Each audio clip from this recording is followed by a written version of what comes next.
do believe they picked the actors they picked in part because of their recognition.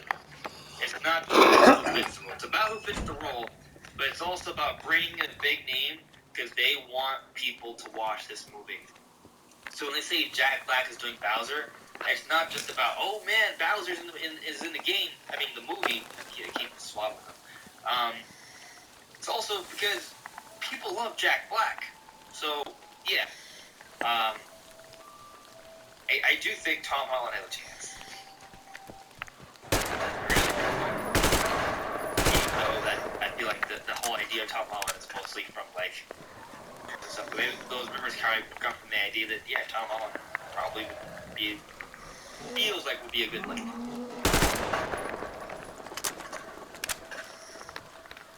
Let's see here.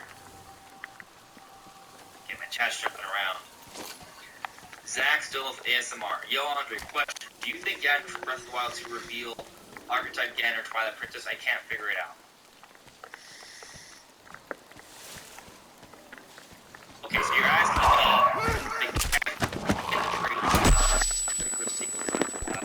You're asking me, is that the Ganon or Twilight Princess?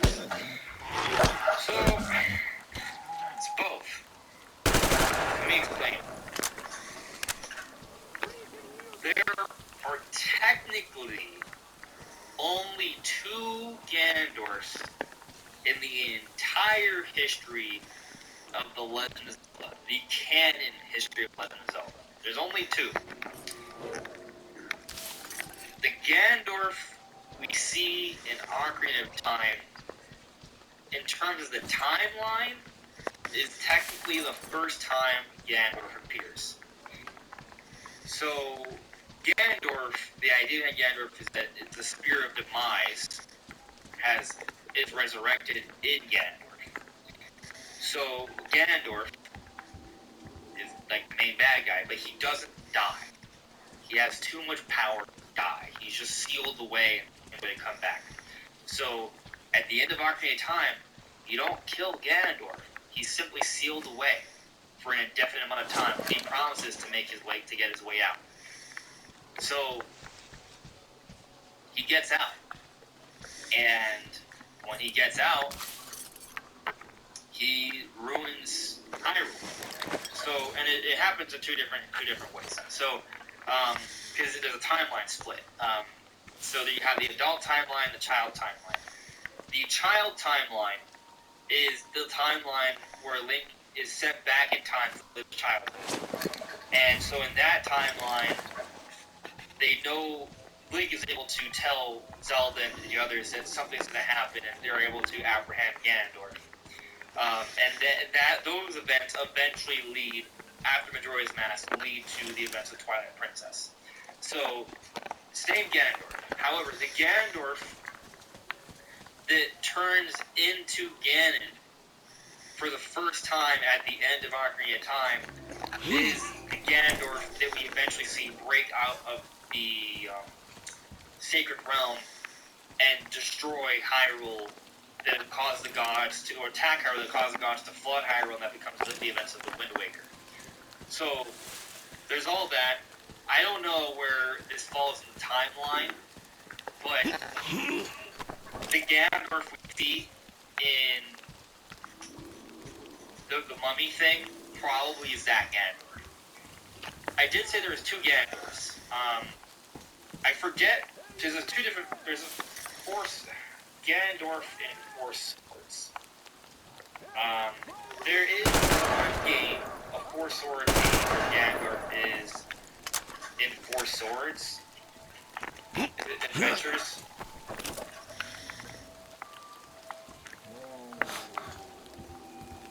It's one of those. I forget which one.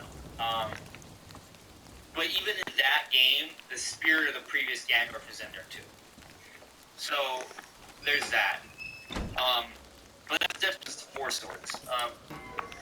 Every other time, like for the major 3D Zeldas, it's the same. It's the exact same Ganondorf. The Ocarina of Time, the Wind Waker, the Twilight Princess, the same exact Ganondorf.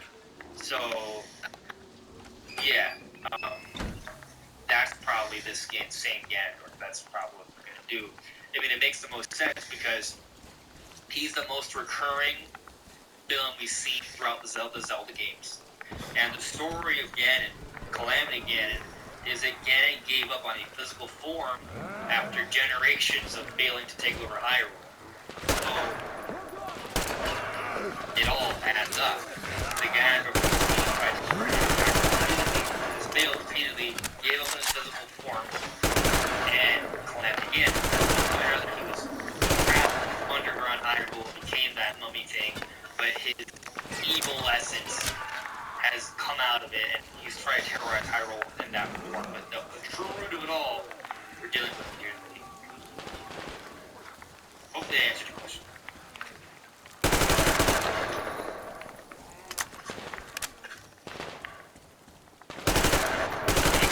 Personally, would love to see a 3D Aquamentus boss in the sky. Is that an old Zelda boss?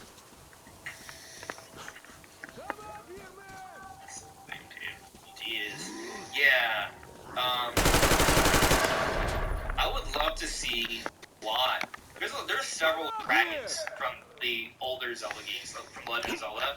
Like, it would be really cool to see, like, redone in 3D, in HD, modern day graphics, and see how they would act. Like, it would be amazing to see that. And with this emphasis on dragons, like, what if it goes good if that dragon's a lot more? That would be really, really cool to see. And if it's a lot more sky battles, as we've seen from the past, like, I would love an emphasis on just fighting dragons in the sky. That would be so cool. Open fire right away, didn't they? Of course, those dumb bastards. Link and Goku team up against Ganon. Considered a leak. That's right. Oh, right again. So that would be fun. That's fun. Like, having destroyed the old world, so they don't exactly take kindly to smart guys here. Okay, my gods, he said Nintendo does have a distribution contract with the universe, so it would have to stick with the universe. Right? Demons of theirs to absolve my sins. Because I was in cahoots with Satan, apparently, блядь. Some Satanist I am. I've been fixing engines and trading all my life. Now I'm moving to the east. Lynn, I'm sick of this part of country. There's just nothing to do here anymore. The cities are gone. Bandits, beasts all around. Lots of space across the Volga, though. Plenty of opportunity. So, I came here with my rail car full of trading goods, hoping to make a few sales on the way east. What a fool I was. I was lucky to get out alive. Anyway, since you've arrived, I've been thinking of this little plan I had. Never had a chance to pull off alone, but since you guys are also going east... Now, judging by what I could see with my binoculars, it's a miracle your engine is still running. Oh, by the way, take the binoculars. I'll show you where everything is.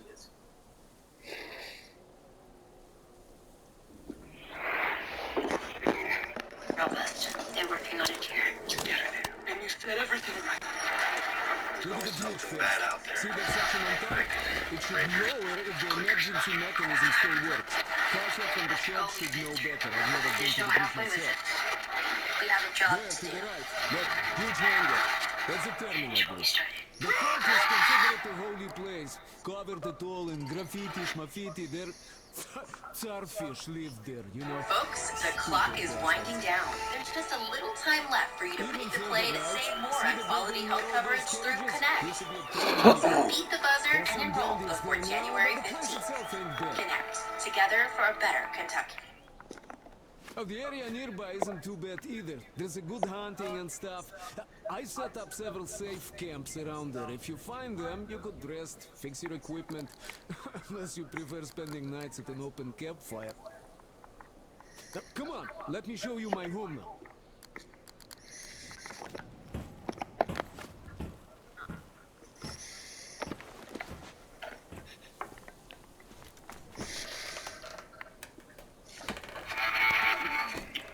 Other opportunities. Miami Dolphins is in Berea for the interview process with the Browns. defensive coordinator position. Some of the beat reporters from the Steelers say he will have other opportunities as well. Will be interesting to see. One thing about Flores, his defenses in Miami were very good. Take a listen to this explanation of what they did well. In 2019, Miami's defense was dead last in the NFL by DVOA. In 2020, the Dolphins jumped to 11th overall and 6th in pass DVOA. They went from giving up 35 points per game to just 21. All this improvement was spurred by the fronts and pressure packages from Brian Flores and great secondary play from Xavier Howard and new addition Byron Jones. Miami had one of the highest blitz and pressure rates in the NFL, with almost 10% of their blitzes coming from a cover zero look with no deep help. They also brought 5 or more rushers on over 1/3 of their defensive snaps. They weren't without flaws, especially in the run game, but the defense came up big without the big names to back it up. The Dolphins took double mug schemes and ramped it up to the max with their cover zero overload looks. While they only ended up blitzing and being in a true cover zero about 10% of the time, that didn't stop them from showing cover zero and bailing out of it. Cover zero means there are 0 deep defenders. Everyone is at the line of scrimmage and in man coverage. It's a high risk and high reward defensive scheme, and Flores was really unfazed by the risk it brought. He would run it in 2-minute drills at the goal line and in some critical moments during games. The Dolphins are in one of those cover zero looks right here. The secondary outside are all in man coverage. The Dolphins coach their guys to engage as much as possible with the offensive linemen before they bail to their coverage spots. This forces the offensive line and protection schemes to engage with them and open up lanes elsewhere. If they have free releases and aren't picked up on that initial step forwards, they have the clear to continue on their track and attack the quarterback. Let's welcome in Quincy Carrier, host of Untitled, Unfiltered Browns Coverage. Quincy, you saw that look where you got the 3 defensive backs. I can easily envision Denzel Ward, Greg Newsome, and Martin Emerson in that, and kind of turning everybody loose. I think the players love playing in that system because it's aggressive and it shows a trust in them. Yeah, the one thing I do worry about with all this, is I like Brian Flores as well, but the one thing I have to keep an eye on is whenever we replace a coach, right, there's this tendency to want to go in the extreme opposite direction of the guy that was just a coach previously. And I worry that we might be going too far in that direction because, on paper, going zero coverage, zero blitzing a lot, that sounds fun. But in theory, it gives you a lot of the same issues that you were worried about with the Joe Woods defense, just in a different way. Because what's a zero blitz that gets beat? It's a blown cover. It looks like blown coverage. It's a big play that you're giving up, right? So, that's why I'm worried about Martin Emerson, somebody who needs overhead coverage in order to be the corner that he is. He's not really a long speed guy. If you look at the tape when he was covering against Devonta Smith, he got cooked deep intermediate right by him. So I like Brian Flores. I would hope that he tones down some of the aggressiveness. I know nobody wants to hear that because all we want to hear is the opposite of Joe Woods. But the opposite of Joe Woods, the inverse of Joe Woods, does not mean that he's going to be good automatically just because the philosophy is different. So that's what I would worry about, right? Because, yes, that's going to make people happy in the short term, they blitz. But we get to week 8 and we blow a game because we zero blitz like he did in Miami in the end of the first half and give up 7 free points. I don't think we're going to be well, that's just the risk that we run when we run cover zero, right? The same way we weren't hey, sometimes we might give up a 3rd and 7 because we run a lot of zone. We're going to stop big plays, right? You know what I mean? It's the what you have to take is not going to go in if the defense isn't performing. I would just caution people on that. Zero blitzing sounds great on paper, but a lot of people in the league go, you really shouldn't zero blitz that much. And that was one of the big criticisms of Brian Flores that I hope he changes because we can't live zero blitzing like that. That's going to be dangerous for a team with something to lose. And also remember, Miami teams had nothing to lose. They were actively trying to lose. That's part of what the was. So yeah, he was zero blitzing and doing whatever he wanted because, 1, he didn't have the talent. 2, what else? Why not, right? This is different because if you zero blitz this year and cost the game this year, everybody's getting fired. So different scenario. I hope we call for different philosophy. He's not going to be as aggressive as he was in Miami. I don't anticipate that. but also fans should probably not want that because yes, we're gonna want to go in that opposite direction. I don't know if going all the way over there does anything but keep us in the same carousel we've been in for the last 20 years. All right, but they got to be more aggressive than they were. I mean, you've got. I mean, they just were not. I would say they were passive. No, they can't live rushing like 5 and calling that a blitz, right? Like that's not what they can live doing anymore. They have to be more aggressive in certain situations. They should let them play more man, but we don't need to go into the excess of that conversation, which is where Brian Flores kind of dipped in Miami. So that's what I'm saying. Like, I think it would be different here because it's a different situation, but also it's something to look for because right now we're looking at him being in the excess in that conversation. It's a good thing, but it's not really, right? Like, so it's just a good thing in comparison to Joe Woods, who's the exact opposite. So we gotta see where he would line on. All right, perspective there. I get it. This is kind of interesting. This is a look at what his defenses did in Miami. So 2020, they had 29 turnovers. They forced 29 turnovers. That was first in the NFL. 2.6 sacks per game, tied for 8th. 2021, 26 turnovers, tied for 8th in the NFL, 2.8 sacks per game. So, again, they went from the worst defense year before he took over to pretty much middle of the road, which, if the Browns defense was middle of the road, we'd be getting ready for a playoff game. Now, again, more back to we did this with Jacoby Brissett that didn't exactly yield the same yields once Deshaun Watson got in there, right? So it's not necessarily a one-to-one kind of thing. But the ideal is, and look, here's my philosophy for this entire defensive coordinator search. Those of you who care. It's not going to take a genius to get a good defense out of this team. All right, it's just going to take somebody who one of the players are willing to listen to. And that's going to be anybody not named Joe Woods. Joe Woods is not in the building, so you're probably going to get better because of that. And, like, that's no disrespect to Joe Woods. It's just after 3 years of, like, the same thing, people just want to tune you out. Like, this is what happened.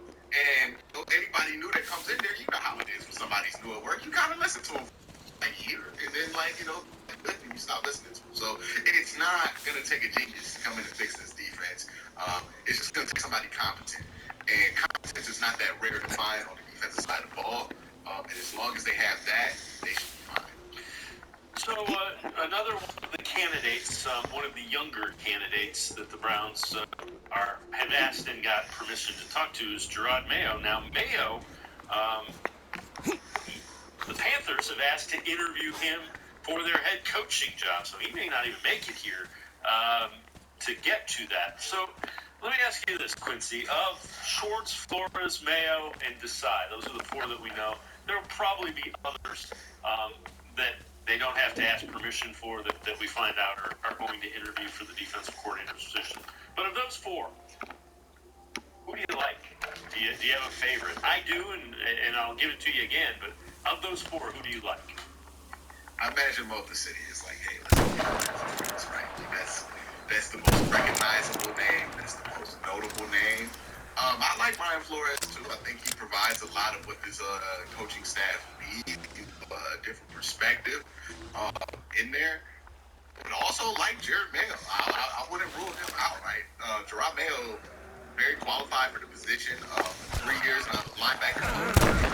It's kind of like pseudo defensive coordinator, but not really the defensive coordinator, but you're his most senior lieutenant on the defense. It's a weird role. He should probably change the name of the position for like his own like tree's sake. But that is something that comes there. Now the success of Belichick tree guys outside of the Belichick tree system is something that does concern me with both Mayo and Brian Flores, even though Brian Flores has demonstrated some success outside that system. I think that's why a lot of people are more comfortable with them. I don't know much about Sean Desai. And Jim Schwartz is interesting because it wouldn't require much of a personnel change or a mindset change, which I'm fine with, right? That would be more of a philosophy change, where Joe Woods has the same kind of like 4-2-5, we're going to run a wide 9, some base, we're really going to be in a lot of nickel and dime. It's the same kind of ideal, but the philosophy is different. So if this was offense, it would be the same kind of a conversation where you would have versus an Air Coryell offense versus like an Air Raid offense, where some of them are downfield, more attacking, some of them are at the screen, right? Cliff Kingsbury runs a very different Air Raid than what like Urban Meyer ran in Utah or something like that, right? It's a difference. It's the same name, but it's different in philosophy. The difference with Jim Schwartz would be he loves to put his focus on the interior and the edges of the defensive line and build out from that. That's exactly one of the things I was wanting, right? Former head coach, has a lot of perspective. I would like him to. I don't think there's a lot of room to go wrong here, so I think there's just multiple good decisions you can make here. I like Schwartz. I think they need somebody that's, and I don't know Flora's personality enough. You need a counterbalance to an even-keeled Kevin Stefanski, I think. And we'll have more on that here. Let's head to the voicemail of Truth and Reason. I was looking at the Bengals, the road to the Super Bowl, and I think the one thing that was noticeable was, one, how they attacked the offseason. As far as personnel, I think we just need to find offensively a speed receiver. We need Jamar Chase or Tyreek Hill, like player that's going to be reliable for Deshaun. Also, the defensive side, they will have a great defensive coordinator in Lou Anarumo. So I think we really need to hire a defensive coordinator who has authority over a locker room. And I think Brian Flores is definitely one who has authority over a locker room. So I think he'll be a great candidate. Short, I think he will also be a great candidate. I think Brian will pull something out of our young football team. I think that we will. As always, appreciate all the voicemails. I think they need a different personality. I think Woods was too much like Coach Stefanski in that he's kind of laid back and even-keeled. And I think they need somebody that if something happens, they're going to go in and throw the table over in the meeting room and turn it upside down every once in a while. Well, I think it's about different approaches, too, right? Like, I'm not necessarily going to endorse somebody like having a full-out temper tantrum because I think that's more dysfunctional than it is helpful. But I do think that there are different approaches and guys who can get to guys in different ways and connect with guys in different ways that maybe Joe Woods was not able to, and Kevin Stefanski's not able to, and maybe Mike Prefer is not able to. Like, Stump Mitchell might be able to connect with some players, but at the end of the day, Stump Mitchell's a position coach, right? It's different when there are the senior leadership, right? The head coach, the coordinating staff. So that you probably need a more of a diversity in approaches there with player relationships, which is why Brian Flores seems to be really good at it, right? It seems to be something that the guys respect in there is Brian Flores. So maybe he can bring something to the table. I don't know if he's necessarily and cuss guys out. Like, he's not Greg Williams, right? Like, he is somebody who is demonstrative. He is passionate. I don't think he's a destructive guy. He's not going to be, just that's not how he goes with it. He will say some things, but he's not necessarily going to be cussing guys out on the sidelines and things like that. But most good coaches aren't that way, especially nowadays where you can be mic'd up and everything else like that. So, it's about a different approach, right? Maybe Kevin and his confidence and his kind of calm and confident kind of demeanor, maybe that doesn't work. Maybe a player have a more direct approach with them, right? The language and how they're taught to. Maybe that is something that can help. But now you have somebody that can do that at least from one side of the ball or challenge guys. I think that is important, right? I think being able to reach as many people in the locker room, many different personality types in the locker room, that's what's important, and that's what you can do if you hire somebody who's outside. I don't know enough about Jim Schwartz or anybody else in this thing to decide that. We kind of made that determination about Brian Flores. I don't really know Brian Flores like that, right? Like, we're just kind of making assumptions here. But that is something that when they're going through the interview process, that they should really, really consider is, hey, does this guy have different approaches to me, and how can that be helpful to this locker room? Because maybe we need more approaches to more players, because clearly that's been a problem. And people don't feel like they can communicate things, and then they're lashing out to the media. And this has happened multiple times the last couple of years. Then you don't have enough approaches in that building to be able to handle the problems that are being manifested in you. The one thing is they got to get the principal too, because right now the players told you we need somebody that's going to hold us accountable. So, Quincy Carrier and I are going to step aside, take a quick time out. We'll head back to the voicemail and Truth and Reason. Talk a little bit about wide receivers. Sports for Steely.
Can Rocky go out?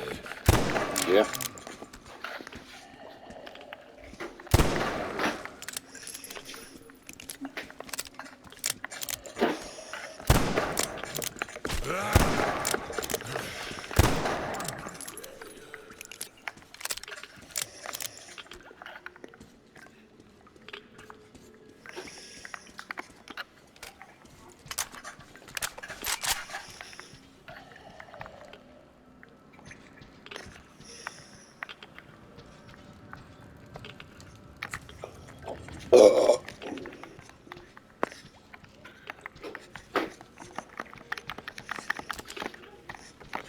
Daddy, do you know where my ears are?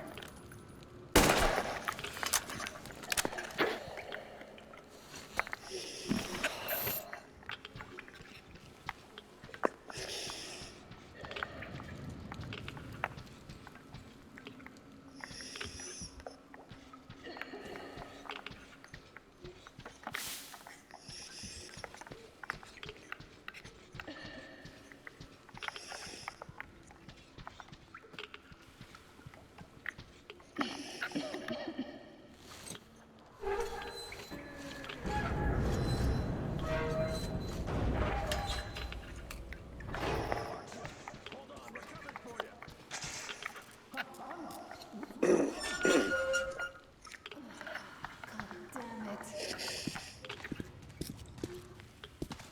It's good Artyom found me.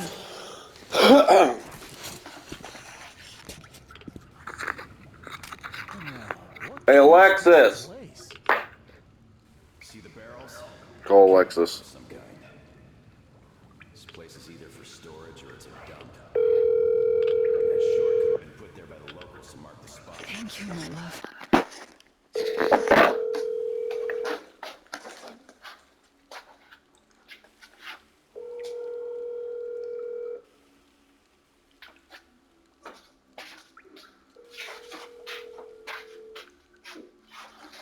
Dude, I know you see my cell phone call.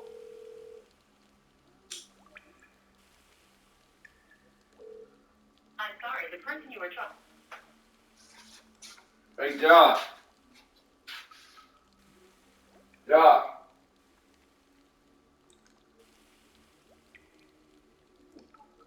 Really? Oh, gosh.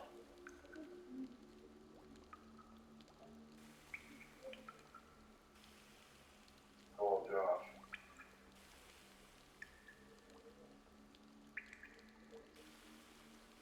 Oh, fucking Joshy.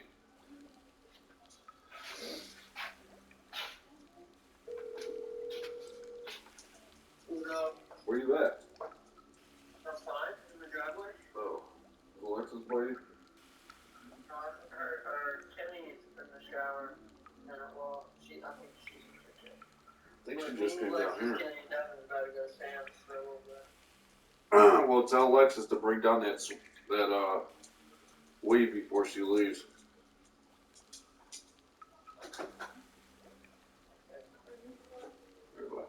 Or if I see her, I'll tell her. Alright. Alexis. He'll be right back. Stay with us.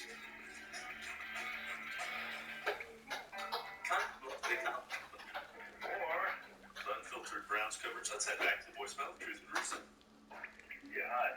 I'm from Cleveland. Today I wanted to just talk about Barry and Stefanski's news conference. In my opinion, it was a sham. It was them trying to.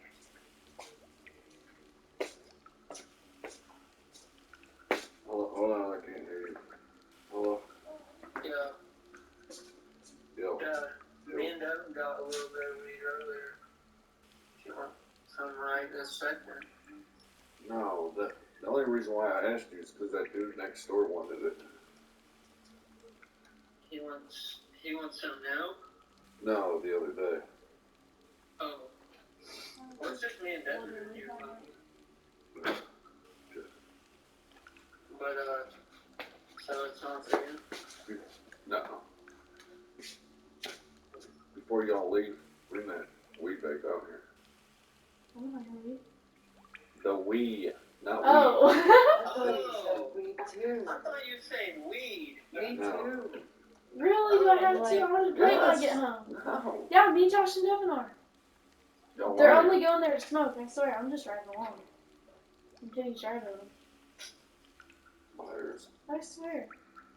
Okay, man, but y'all break shit all the time, man. So Look at when my you're shoes done, that came in. when you're done, bring that shit back down here and hook it back up. Dad, you don't want that work in tennis tomorrow. You don't want it in bowling. That I'm what? not smacking their ass. That work in Wii Sports tennis tomorrow? Where is Josh?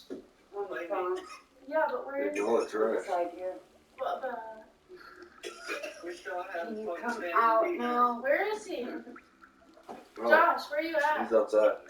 And we still have family They're week. probably smoking. Oh no. We are. Did you hear me, Dad? Can you see that I'm wearing underwear through these pants? All the Browns fans that going from the playoffs. It's so much gas, dude. Here losing games. People don't put gas in I as can it put is. gas in tomorrow. Birds will be in the Super Bowl team.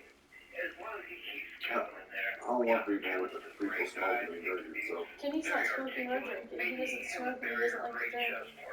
Y'all got different stuff. No, I don't want to go to jail. Why would y'all go to jail? Because Josh and Christian have I mean, not Christian. Josh and Devin have alcohol in the car. Exactly. So why? Yeah. I'm not taking that chance. I'm not taking that chance on that truck. To Sam's. But Kenny's the one driving. Don't matter, dude. They right. I know they're not, but they're bringing like their bottle. Exactly. So is it fine? No. And I don't care if you ever use my car. I've never complained about it, but I'm not gonna. Well, if I go to jail, you better bail me out. What money? They have that bottle on the Better get on the corner and suck some wiener. You see that? That's. I'm gonna punch you. No. Everybody close your eyes, sexy guy What's up, coming baby through. dude? What's up? Look at him. Woo Well, woo. you know, it's funny, right? We talk all the time in Cleveland. Mom looked at him. I told her to. She had to get a I piece. knew he wasn't naked. I wish she was. So to speak. My mom does too. Yeah, you do too. You were dreaming about his butthole. Too bad. 200 conforming years. We should fire the coach. I mean, if that were the philosophy, Jim Harbaugh, that were the philosophy, the Saints would have fired Sean Payton his first 2 years. You know, Bill Belichick's first 6 seasons in the NFL, right? The greatest coach of all time. First 6 seasons in the NFL. One winning year. One winning season, the first 6 seasons as a head coach in the NFL. Took him to 2000. Took him 94. We argued it that year. If he went 11-5, it was a disappointment. You could have made a legitimate argument in 1994 when the Browns were fraud. He was a fraud, right? But when 94 and then 95 was a good team. I mean, that was the same there. But still, the point still remains is that it took 6 seasons for him to be good. I'm not saying Kevin Stefanski is allowed to have one good year out of 6, but I think we're overreacting the moment to what the coach does and the coach has it here. When a lot of this is player results based, right? Like a lot of this is based on what players taking advantage of certain situations. And that doesn't mean that the coaching isn't responsible for it, but we act like the coaching matters more than players on the field. Right? Like bad coaches win a ton of games all the time because they have good players. Like, you think Zach Taylor is one of the greatest coaches in the AFC right now, or do you think he just has a really good team? Right? Like, we weren't saying this about Zach Taylor 2 years ago when the roster was bad. Now we're saying it about Zach Taylor. What changed? The roster got better, right? This team just did not have success this year. A lot of guys underperformed. A lot of guys in key positions were bad. Mike Taylor, Jack Conklin, the offensive line in general wasn't the same as it's been the last 4 years. The quarterback position was Deshaun wasn't really playing the statistical games that you wanted to get. If Deshaun plays better, if the offensive line plays better, and if Myles Garrett is Myles Garrett, this team's going to be really good next year, and we're going to be talking about, well, Kevin really showed something, when it's just like it's the roster at the end of the day. And I think the reason why other teams are able to keep their coaches for a very long time is that they understand that the coaching staff is not going to be more important than what the roster is. So firing a bunch of coaches isn't really going to change your destiny. It's really just going to hinder it because now you're changing what you're looking for on a consistent basis, and now it's making it harder to find good players. So if you have a coach that you feel like is competent at the end of the day, you need to keep him until, you feel like he is either incompetent or can't be listened to. Take him outside I don't think it's competent. Yes, Like maybe an hour and a half. Bill Belichick. Kevin Stefanski's record the first 3 years with the Browns. I work at 3. Belichick's the first 3 with the Browns. Go ahead and look it up. It's better. All right. He said he can So pay only a lot NFL over here. teams recently declared their unused cap space for 2022 and what they were going to roll over. No surprise, Browns have the most by a wide margin. They're rolling over $27.5 million. This is from the Bleacher Report. This is NFL teams that should target DeAndre Hopkins. And they say that the Browns are one of those teams that should, in fact, target DeAndre Hopkins. And they say, in his last season with Watson, Hopkins caught 104 passes for 1,165 yards, 7 touchdowns. Watson finished with 3,852 yards passing, 26 touchdowns, and a 98.0 passer rating.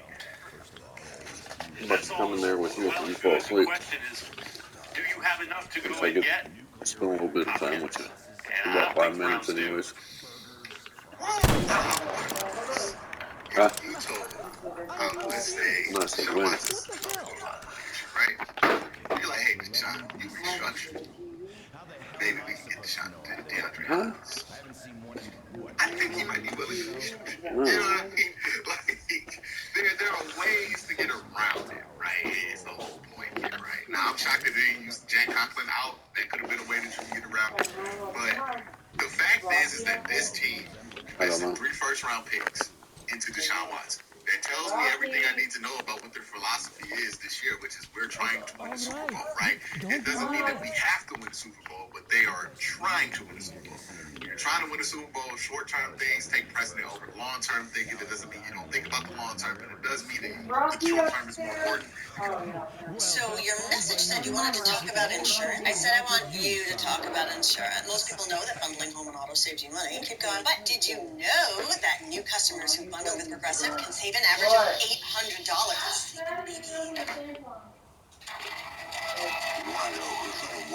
Because you're trying to capitalize on a very finite window. So if that's the case, which it seems like it is, because again, they traded 3 first-round picks and paid the quarterback, then that means that you're trying to win now, and DeAndre Hopkins, he would help you win now. Wouldn't be that expensive to trade for, to be honest, right? He wasn't that expensive when he got traded for previous. It was like a 2nd and a 4th. Now he's 2 years older, coming off a disappointing year in a PED expansion. So you might not have to trade a ton of draft capital to get him. It might just be about the money, and the money can be figured out, right? The money is never a reason not to do something in the NFL. You can always figure that one out. You know what I mean? That's what you figure out. It's about want to. They're underneath the bathroom sink. All right, another name. Brandon Cooks had 1,000-yard season with Deshaun Watson as one of his receivers in 2020. Made it clear he wants no part of being back with the rebuilding Houston Texans. Brandon Cooks. You said get my mind right. I mean, for me, my mind's not there. Rebuild, like I said, that window where your gifts are at its peak is, only lasts for so long. So for me, I'm not looking at it as far as, being a part of a rebuild. However that looks, that's where I'm choosing my camp and my representation to be able to get a map from here, to there to see what that looks like, to be a part of something that's a trusted plan. But I'm not going into the offseason thinking like I want to be a part of another rebuild. Translation, I am getting out of Houston. Yeah, I mean, 29 years old is no place to be, like, 14 and have the top number 2 pick in the draft, right? If you're any player of any caliber. I mean, this is around the time where Joe Hayden had to get out of here, or where the Browns got Joe Hayden out of here at that age, right? So you only have so many, like, prime years of your career. He's is in a similar conversation to DeAndre Hopkins, where he's going to want out, Brandon Cooks going to want out, and there's probably going to be a couple more guys who become available that want out. And the Browns are definitely going to be in that market. I think Brandon Cooks is somebody that they're looking for. They want to get somebody who has some built-in chemistry with Deshaun Watson. That makes a ton of sense. So, yeah, I think Brandon Cooks, DeAndre Hopkins, both suitable options, even though I don't feel like they feel the same need. But, I mean, if you can get one of those two guys, if not both, why not both? You know what I mean? Why not? You can never have enough good wide receivers, right? We learned that from the Bengals. So, you know, if you could get both or one of them, like, you're doing well there. So, you know, you're adding to an already good group. And one of the things we saw was that this team had struggled to get wide receivers open in situations where they just had to go one-on-one, where teams were going to respect the pass. So you need more wide receivers. All right. Let me throw a couple of names of free agents at you, wide receivers that are due to be free agents. Let me know if you like any of them. You got Paris Campbell from the Colts, who's due to be a free agent. McCole Hardman from the Chiefs. Juju Smith-Schuster, also from the Chiefs, all due to be free agents. Any of those intrigue you? I think DJ Shark might be on the list, and then McCole Hardman is definitely on that list, right? Like, fast guy. Returns case of punts. You know, he doesn't hurt. But Miko would be somebody who's interested in his price, though. The issue with the free agent market is that there's been such a boom in the last few years in wide receiver pay that I don't know what that does for mid-level guys, right? Like, I don't know if the mid-level has gone, like, up or if it stayed kind of constant. But you don't want to overpay for something new. Come here, Artyom. Have a seat. Look, we have an opportunity to cross the bridge without insult. There are trade caravans going up the river, and the bridge dwellers do business with them. So, disguised as such traders, we will infiltrate the bridge and lower it. Katya says it still works. They won't be able to stop us if we move fast. And should they try, we'll cross it no matter what those fanatics think. They want blood, they will get it. So now, we only have to wait for the traders' boat. Colonel, sir, we can't just leave them here. They will be eaten alive. Did you ever try using your head? Do you know where we are going? What we are going to face on the way there? Where, pray tell, are they going to sleep on the Aurora? Atop the coal crates? We Spartans can handle it. But for a woman with a 6-year-old daughter, no less, this is unacceptable. I'll give them my bedroll and move into the You stokehold. will fall asleep and get your throat cut. The next day you'll get guard duty after trying to sleep there. Still, I know we can't leave them. Let's just collect that carriage Katya told us about while we wait. We can't leave the child here. And anyhow, how long are we going to sleep in turns for? Are you starting that again? How? How are we going to collect that carriage? I'm not taking the Aurora there. Oh, you don't need it. I have a rail car hidden in the terminal. It can tow a carriage like nobody's business. Artyom and I can go get it and bring the carriage back. No way I'm letting you go. It will take us both till morning to finish the repairs, and I can't handle it myself in time. Okay, have it your way. I'm done playing the monster here. We get that carriage. We take the civilians with us. Artyom, will you handle this? Listen, Artyom. If the caravan is sighted, drop everything and rush to the port. It's our best chance of traversing the bridge. Thanks, Dad. Katya and Nastya will be so grateful. Here, Artyom. It's a breaker for the rail car. It won't run without this. She's a real babe, Artyomich. No two ways about it. We went to hell and back, her and I. So much stuff you hold, so many tight spots she saved me from. Look, Artyom, since you're going to the terminal, hear me out. It's quite a distance away, and look, if you go at night, there's less of a chance you might run into bandits. They stay at their camps when it's dark. But it's not gonna be easy either, since more beasts come out, and there are also electrical anomalies. The fanatics call them the demons of electricity, so you should think about your options before heading out. Artyom, Duke is on a mission in that area. He's keeping tabs on the bridge. Reception is bad there. We get mostly static from him. Anyway, if you meet him, he'll update you on the latest developments in the terminal. I bet you've conspired with Anna and Stefan.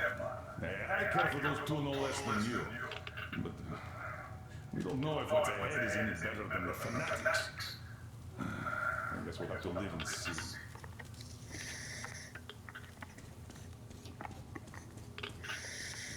Great job persuading the old man. Check out my setup here, right, Tim? I finally got everything the way I wanted. A proper workbench, with storage space for all my tools, and some to spare. You can clean your weapons and make ammo for them here, just like with any other workbench you might find. My gun rack is only available here on the Aurora. I'll keep samples of every gun you find, and you can exchange them whenever you want. Always in the best working condition, oiled and shiny like new. You won't have to install any attachments again, though. I am going to make you all competent gunsmiths eventually. Listen, Arthur, I have something for your team. You can try installing it. Use the workbench. Well, I won't keep you here any longer.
Anna, thank you and Artyom for helping us.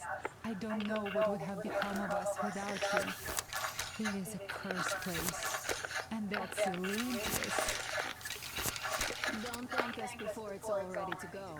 It all hangs on Artyom now, so wish him luck. Of course, God bless you, Artyom. And you, Stepan, thank you. Oh, I don't even mention it. Uncle Artyom, are you going on a mission? I just wanted to ask, there, where the big tanks are, if you find my teddy bear, just in case you do, could you bring him home? A demon took him, a flying one. It was scary. They live there. It took Teddy to his children. I miss Teddy so much. I wanted to go visit him, but Mom wouldn't let me, because there are lots of demons too. Artyom, I haven't really thanked you properly. You know, I didn't even get scared when I fell. Because I knew you'd come and save me no matter what. Thank you, my love. Now, go. Come back soon and stay away from the hotspots.